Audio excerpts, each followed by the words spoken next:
today we're going to be talking about a subgroup of diseases, inflammatory disorders, where we don't have as much data and understanding as we do with typical CIDP. These are those more atypical CIDP or CIDP-like disorders that we just also don't see as much in our practice. So most of what we're going to go over today is both experience and also I'm going to go over the data that is out there on these different conditions. I have nothing to disclose, and these are the different things that we're going to be talking about. And as I go through it, you'll see that we don't have as much data on them yet.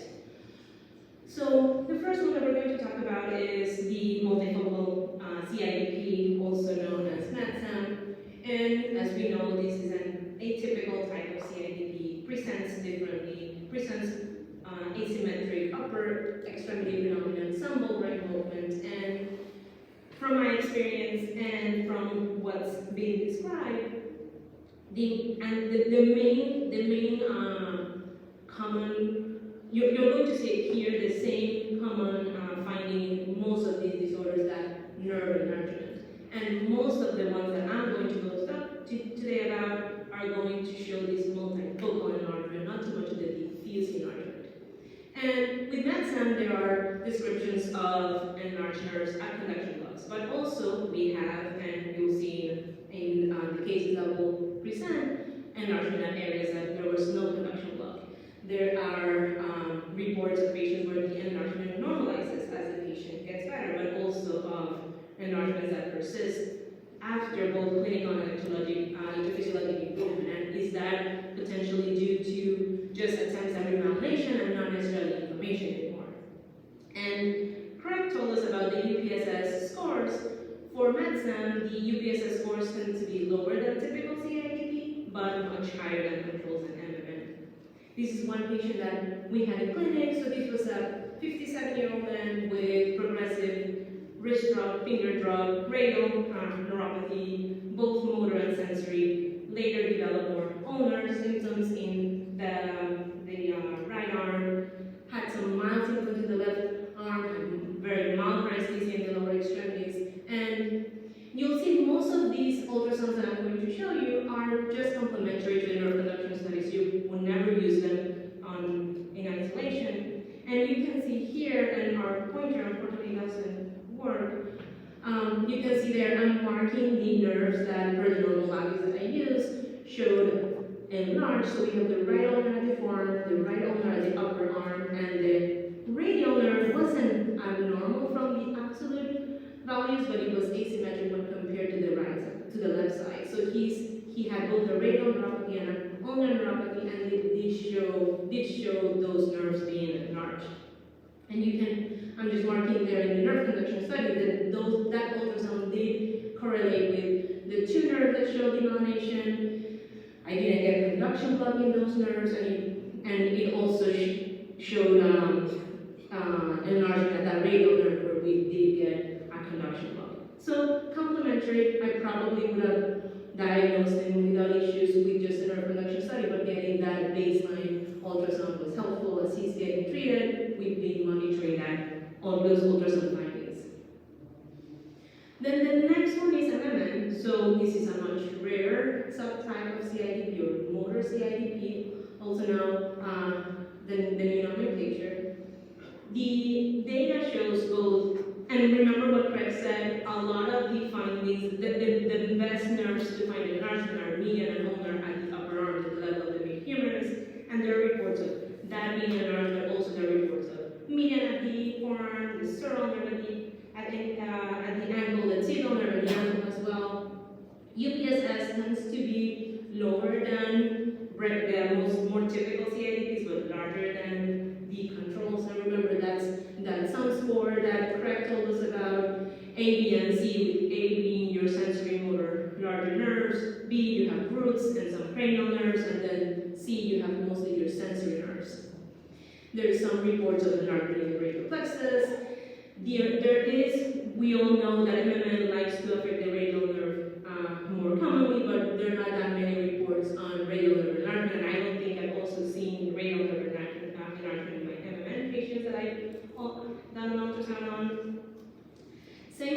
conduction blocks, you can find it enlargement and conduction blocks, and on areas of non-conduction block as well.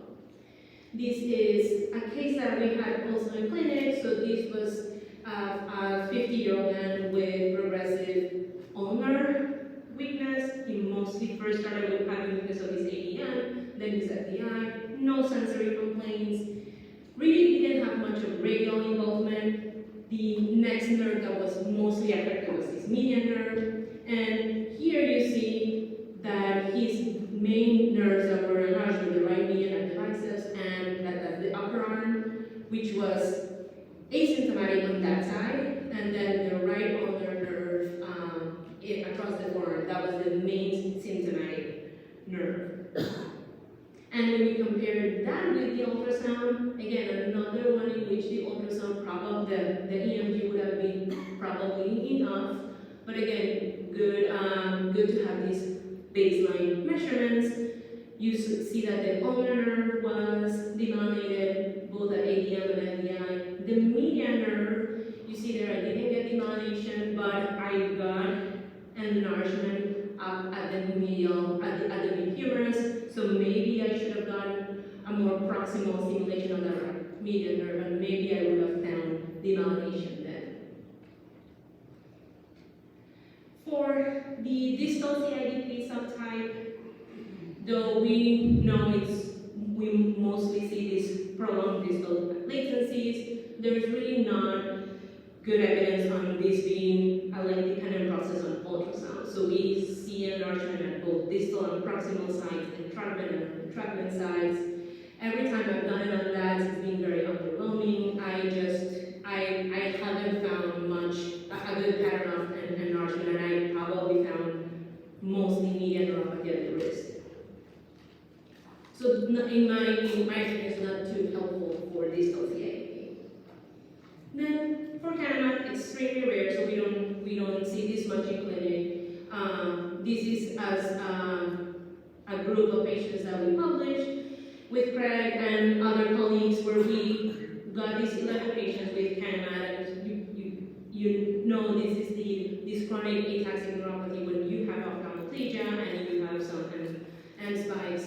You may or may not get the M spike or the glutamines. And of those 5 patients that we had out of the 11, they all had this regional enlargement. And the most reproducible enlargement was the ulnar and the median nerve in the proximal upper extremity. We had a patient with cervical root enlargement, we had a patient with radial tibial surrounding enlargement, and of these 5 patients that had ultrasound and had the enlargement, 4 were demyelinating and 1 had axonal. So maybe for the axonal, it's helpful. And this is a case that is not part of the cohort. So I felt like the ultrasound did help me. So this was a 45-year-old man that had this progressive ataxic neuropathy with double vision and some facial weakness. And his exam was mostly sensory with absent reflexes, reduced vibration, and sensory ataxia, but pretty good preserved strength. He had some extraocular muscle weakness, and his ultrasound was not very abnormal, but I did get an enlargement that was significant in the left ulnar proximally. When I first examined him, I thought, you probably have Kahneman. His GD1B was actually negative, and it wasn't until months later as he progressed that it became positive. But if you compare this with the nerve conduction study that I got, most of it was just sensory axonal polyneuropathy. I'm getting very minimal slowing of the median nerve across the forearm, and I'm marking there the 2 areas of enlargement on the ultrasound, with the left median one being at the wrist, so not helpful, but the ulnar one did help me. Then we go on to even rarer conditions, POEMS. As we know, this is associated with plasma cell disorder. There's really not much evidence on whether their enlargement is multifocal or diffuse. I probably imaged 2 patients with it, and I failed to find enlarged nerves. I don't know if my colleagues have found enlarged nerves in them. I thought maybe I would find increased vascularity in them, and I didn't, but I've only imaged 2 of them. For neuropathies, which are now their own subgroup of a subtype of inflammatory neuropathy, there are reports of both the regional enlargement, but here we do have reports of diffuse enlargement that Monica will describe. Also, that is something that we see more often with CMT, though we can't see regional enlargement with CMT.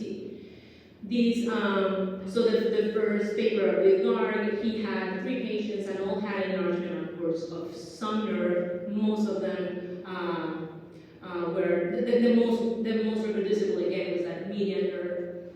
We had 4 patients with nodal antibodies that we had ultrasounds on, and all of them had enlargement of at least the median nerve and or the ulnar nerve. Again, the proximal arm is the most reliable area where we see this enlargement. This is a patient with anodopathy. She had multiple areas, multiple measurements where I found an enlarged nerve. So I found a right median, both at the forearm and the biceps enlarged. I found the right ulnar nerve at the proximal arm also enlarged. And if you see this with the nerve conduction study, the nerve conduction study was much more impressive.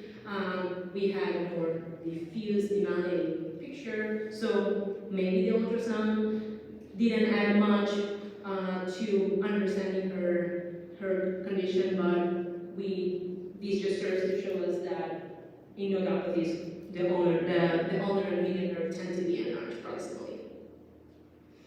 Then with connective tissue disease, we know autoimmune connective tissue disorders present with neuropathy. Sjögren's syndrome has been reported to present with enlarged nerves. Same thing with lupus. And you see that same pattern getting repeated, that proximal nerve is the one that shows the enlargement. With sarcoidosis, also nerve enlargement, in this case more infiltrative, is the etiology of this enlargement.